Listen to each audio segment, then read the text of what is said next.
Assalamualaikum warahmatullahi wabarakatuh. Nama saya Muhammad Adham bin Zakaria. Jadi filem yang saya pilih untuk tugasan kali ini bertajuk Pekak.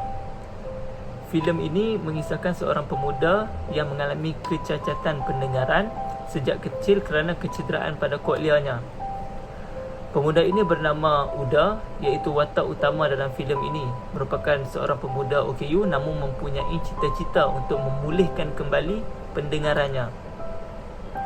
Jadi untuk mencapai impiannya itu, dia telah terjerumus kepada dalam aktiviti penjualan dadah bagi pembiayaan implan kokleanya.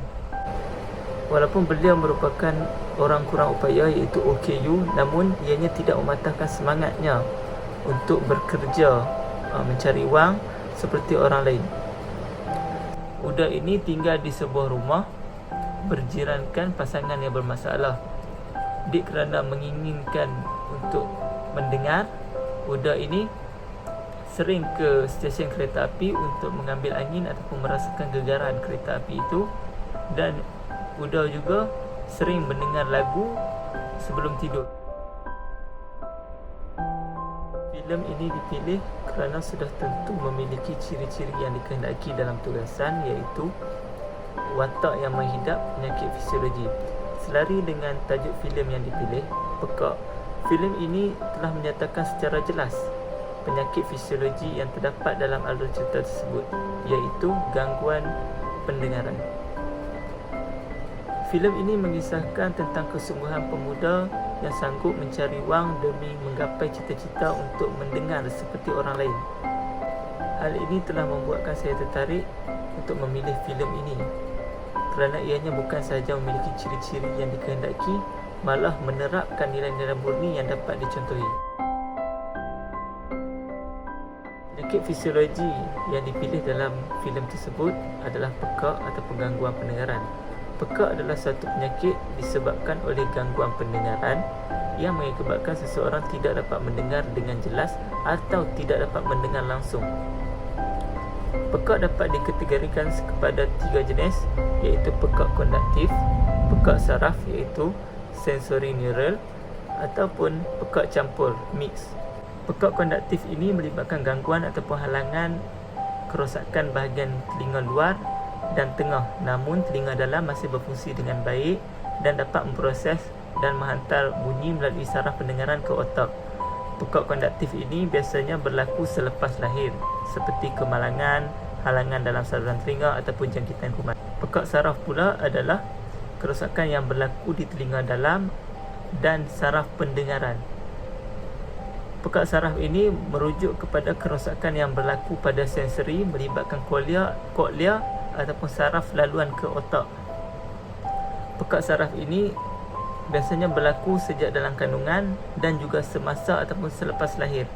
Akhir sekali, pekak campur iaitu pekak yang terhasil daripada 2 jenis tadi, iaitu pekak konduktif dan pekak sensorineural. Dalam hal ini, walaupun tidak diterangkan dengan jelas dalam filem tersebut, namun dapat dibuktikan bahawa watak Uda telah menghidap pekak saraf atau sensory neural kerana dia tidak dapat mendengar sejak lahir. Penyakit pekak ini dapat memberikan pengaruh yang signifikan kepada tingkah laku manusia. Perkara ini dapat dilihat secara jelas dalam filem ini melalui watak Uda yang menghidap penyakit tersebut. Kesinambungan daripada penyakit itu, Uda menjadi seorang yang sukar berkomunikasi dan berinteraksi dengan orang sekeliling. Hal ini menyebabkan Uda menjadi seorang yang mudah berasa tertekan kerana dia gagal untuk berkomunikasi dengan baik. Selain itu, penyakit ini juga memberi pengaruh kepada peningkatan stres seseorang. Sebagai contoh, Uda kadang-kadang meluahkan rasa stresnya melalui raut wajah semasa dia bekerja ataupun bergaul dengan orang lain dalam menjalankan urusan seharian. Penyakit pekak atau gangguan pendengaran dapat disebabkan oleh beberapa faktor seperti infeksi telinga, cedera pada telinga ataupun faktor genetik. Ada beberapa intervensi yang dapat membantu mengatasi atau mengurangkan gangguan tersebut. Seperti yang diketahui, masalah pendengaran dapat dibahagikan kepada beberapa jenis. sudah tentu. Jadi sudah tentu intervensi ataupun rawatannya juga adalah berbeza mengikut keadaan. Bagi individu yang mengidap pekak konduktif, kebanyakan kecacatan jenis ini boleh dirawat dengan menggunakan rawatan ubat ataupun pembedahan. Sebagai contoh, pembedahan pada telinga ataupun menggunakan alat bantuan jika kaedah ubat dan pembedahan bukan pilihan. Bagi individu yang mengidap pekak sensori neural ataupun pekak saraf pula, kebanyakan kecacatan jenis ini melibatkan kehilangan pendengaran yang kekal dan tidak dapat dipulihkan menggunakan ubat ataupun pembedahan.